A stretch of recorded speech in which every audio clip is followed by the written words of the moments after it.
Well, we just saw 12 Years a Slave.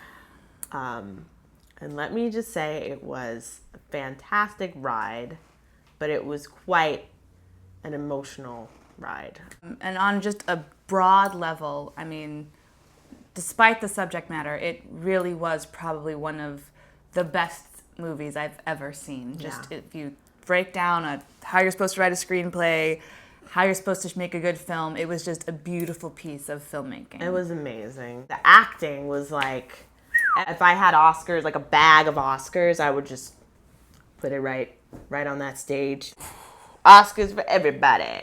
The complexity of the screenplay and the performances is just mind-blowing. Steve McQueen actually said in an interview or Q&A, he said he didn't set out to make a movie about slavery. He set out to make a movie about inhumanity. They took the story of a free man. He was born free. This is a true story of a man, and he wrote it down. One of the problems with talking about slavery in America is that there's a huge group of people that kind of wants to say that wasn't bad. They say slaves were treated like family, because why would you treat property badly? If you're a businessman, you want to treat property well, and most of them loved their slaves. And the reason why that continues is because you were reading the diaries of the white men, and of course they're saying, I love my Joe, my Sambo. Yeah, my Sambo. Or I love my Bessie. And he did love his Bessie. In this case,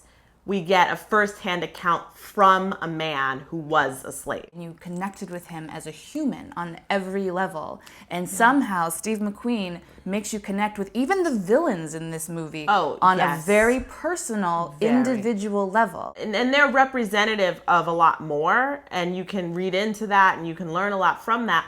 But when it comes down to it, you are seeing the humanity and the inhumanity. Well, we were fortunate enough to go to a talkback that had the cast and the screenwriter and the director. Alfrie Woodard actually was hit on something so important to me. You know, a lot of people are like, why do we still have to talk about slavery? That happened however many years ago. We're not connected to it. People of all creeds and colors sometimes wonder, why do we have to keep discussing slavery? It's the past, we should put it behind us. But Alfrie Woodard made this very good point, that the movie so beautifully explains the overlap and the sort of patchwork of, I guess, oppression of every kind of person who comes from this country. It was so amazingly American. It was our story. An American story. Because he touched on how slavery broke down the humanity of not just the black men and women. Of course, it did that to an extreme degree.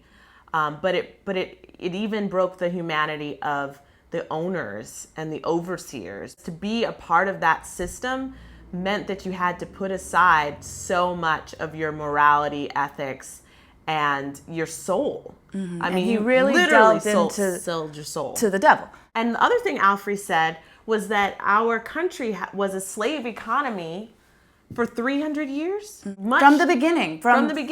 Much longer than it's been any other kind of economy. Honestly, when I think about Ask a Slave, and the approach that I've taken to talking about this subject, I am not talking about slavery in my show. I'm talking about modern racism, and I'm talking about modern ignorance. You're an irresponsible person if you don't know American history, because it's connected to politics, it's connected to racism that still exists, it's connected to everything. Down to the food you eat. It's so much a part of who you are and your existence in this world that I think it's actually your responsibility to know it. But 12 Years a Slave is about the human condition, the American condition. Mm-hmm. It's really about slavery. Well, I just said it wasn't about slavery. But I mean it's good. You're going to learn much more about slavery than I could ever tell you as Lizzie May.